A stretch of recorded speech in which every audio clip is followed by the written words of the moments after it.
Go ahead. All right, hello, this is Dan Neckar with the Pointer Student Newspaper, and I'm here with State Senator Glenn Grothman. And I'm just here at the Joint Finance Budget hearing, and we're talking about the 2011-2013 state budget. Sir, what impression have you gotten from the people that have turned out today? Well, I think it's typical of maybe a cross-section of the type of things we hear on the budget in general.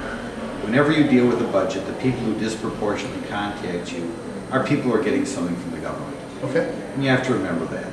One thing I'm a little bit disappointed is everybody asks for no money, but nobody gives us suggestions as to how to spend the money we have more efficiently.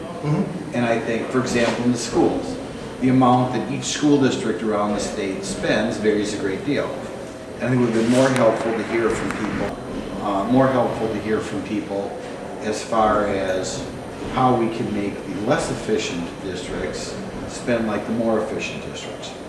In colleges and universities, I strongly felt when I went to college, and when I look at their payroll to this day, they have too many people who are not in the classroom. Administration is too big. I would have felt better if I, given the fact that we're broke, and given the fact they don't want to raise tuition, I would have appreciated more insight as to what we can do to make college cost less, not just saying give us more money. Nevertheless, it's always enjoyable to meet people from around the state. I enjoy it. I enjoy meeting with people. And heard a little bit more about the PACE program than I had in the past, certainly more than we heard in Madison, so we got something new out of that. And Stevens Point's a beautiful city, so I get to see it up close rather than drive through it like I have in the past. Okay. Have you heard any people, like you said, a lot of people are saying why this budget cut hurts them, or not the budget cut, but why cuts in the budget hurt them? Have you had any people supporting the budget, or as you said, have you had anybody giving you more constructive criticism? There was a great guy who talked early on about the tremendous difference in spending from city to city. You know, there's some cities similar size, one city has over twice as many employees as the other city. So he educated me the fact that there are a lot of cities who are spending way too much money, and maybe we can take more money from those cities. And that was very illuminating, and I expect to make some follow-up phone calls to him, because I think historically in this state, there are some overspending cities who are getting too much tax dollars. And if we would force those cities to spend less, or set up a commission in which maybe we had some cities combine services, like in the Milwaukee area, we have two adjacent fire departments that really, you know, they could be covering overlapping areas. I think we can have savings there, so I was really glad I got to meet that guy. Okay. Now, is this turnout that we've gotten today here at the campus, is this pretty typical for these hearings, or a little below or above average? To be honest, it's my first session on joint finance, and I've never been at a joint finance public hearing before, so I don't know what to compare it to. I can tell you we were expecting a bigger turnout, but that's okay.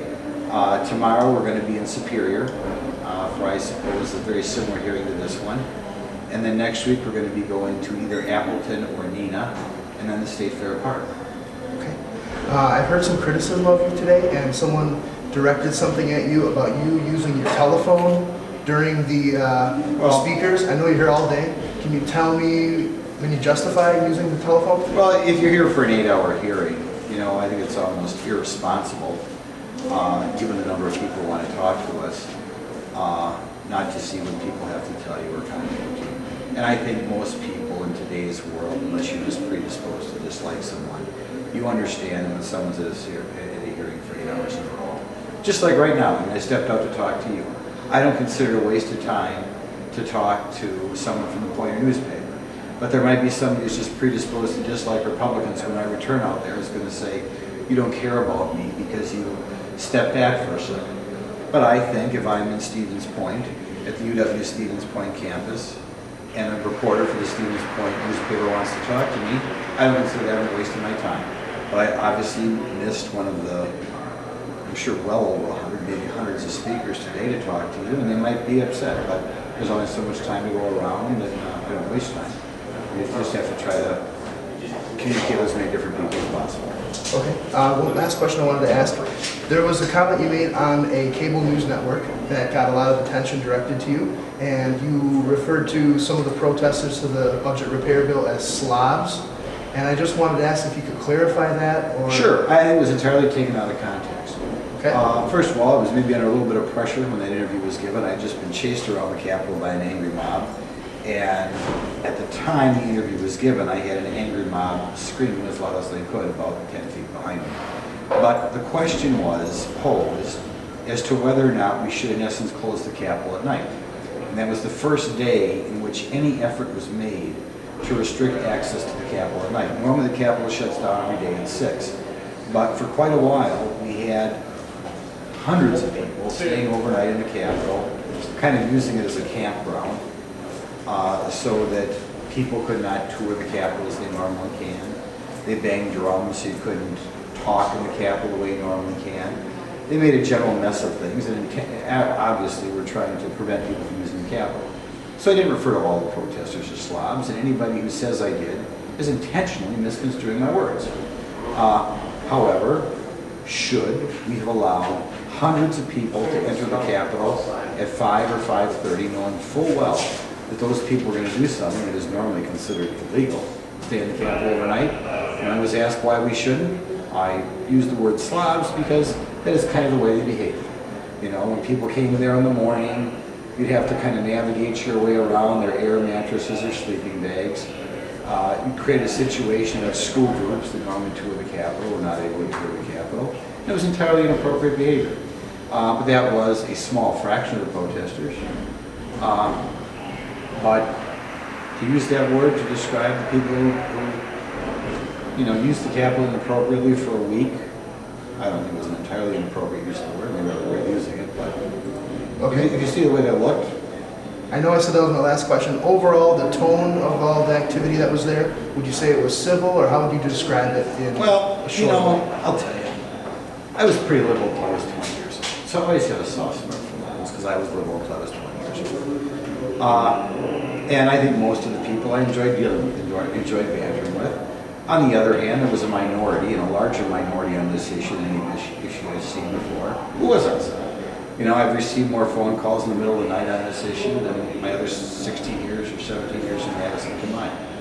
My staff has seen more obscene emails on this issue by a mile than everything else put together.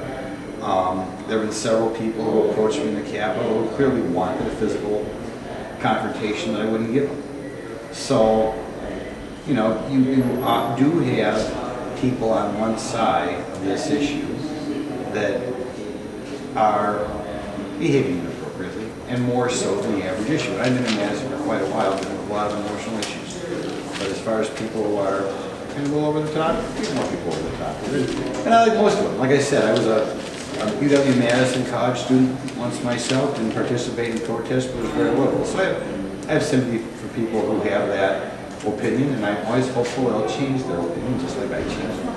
All right, I want to thank you for your time, Senator Grothman. Sure. And I want to let everyone know watching this, you can stay tuned to the Pointer Student newspaper and the website for updates on all campus events.